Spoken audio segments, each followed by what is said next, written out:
Saudara-saudari yang terkasih, selamat pagi berkah dalam.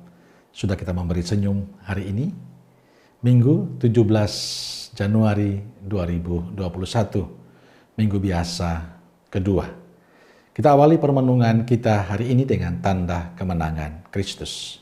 Dalam nama Bapa dan Putra dan Roh Kudus. Amin. Bacaan Injil diambil dari Injil Yohanes bab 1 ayat 35 sampai 42.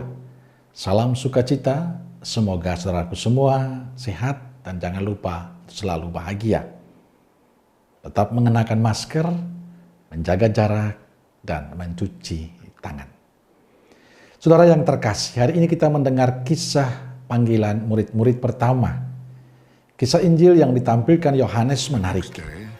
Murid-muridlah yang pertama mengambil inisiatif untuk mengikuti Yesus.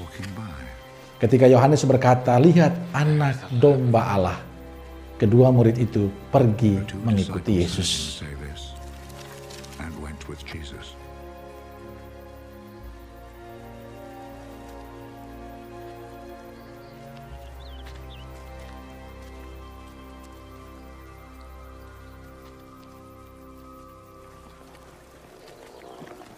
Walaupun demikian, mereka tidak berani bertanya kepada Yesus. Dan akhirnya Yesus yang bertanya kepada para murid, "Apa yang kamu cari?" Dan mereka menjawab, "Rabi, di manakah engkau tinggal?"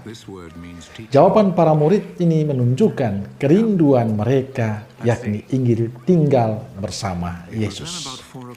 Saudara yang terkasih, lewat kisah ini Yohanes ingin menegaskan hal penting, bahwa panggilan itu bukan hanya mengikuti Yesus, melainkan lebih dari itu, mengantar orang sampai tinggal bersama Yesus, hidup bersama Yesus, persatuan mesra bersama Yesus. Saudaraku terkasih, pesan untuk kita lewat kisah murid pertama dalam Injil hari ini, pertama, kepada kita yang sudah mengenal dan menjadi murid Yesus, diundang untuk tinggal bersama Yesus, hidup bersama Yesus, terus membangun kesatuan hati dengan Yesus. Ini adalah syarat menjadi murid Yesus. Sebab bagaimana kita bisa mengenal Yesus kalau kita jauh dari Yesus? Bagaimana kita bisa menghidupi cara hidup Yesus kalau kita tidak tinggal bersama Yesus?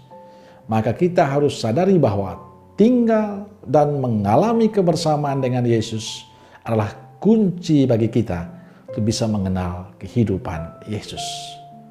Yang kedua, tinggal dengan Yesus dan selalu bersama Yesus berarti kita mau terus datang kepada Yesus, terus menyediakan waktu, mendengarkan, mengalami, merenungkan apa yang dikehendaki Yesus dalam doa-doa kita, dalam ekaristi, dalam permenungan sabda.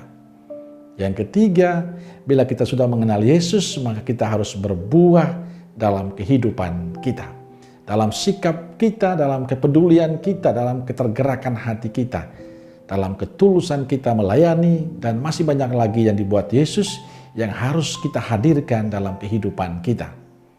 Dengan demikian, kita menjadi murid Yesus yang sejati. Dan itu dapat terwujud dengan baik. Maka saya selalu mengatakan, kalau kita mengakui sebagai murid Yesus, pertanyaannya adalah apa buktinya? Kita sering mengatakan, saya orang Katolik, tapi malas berdoa, malas ke gereja, malas merenungkan sabda Tuhan. Lalu apa yang mau dibanggakan sebagai orang Katolik? Sudah malas datang kepada Yesus, malas lagi berbuat baik. Kalau kita tidak melakukan kehendak Bapa, jangan mengakui diri sebagai orang Katolik. Jangan Katolik cuma KTP. Ingat, kalau sangkakala datang di akhir zaman, maka yang dipanggil dan diangkat ke surga adalah KTP-nya, bukan kita. Karena yang Katolik adalah KTP, bukan hidup kita. Maka saudaraku terkasih, jadi jangan hanya KTP yang Katolik, tapi kita juga menjadi orang Katolik yang dekat dengan Yesus, yang selalu merindukan bersatu dengan Yesus, dan selalu rindu melaksanakan sabda Yesus dalam kehidupan. Pertanyaan saya adalah, apa kita termasuk golongan Katolik KTP atau golongan Katolik yang seperti para murid yang selalu rindu tinggal bersama Yesus, kitalah yang bisa menjawabnya. Amin. Salam Kekal Kudus Nazaret.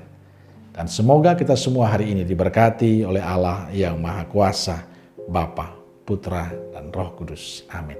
Berkah dalam.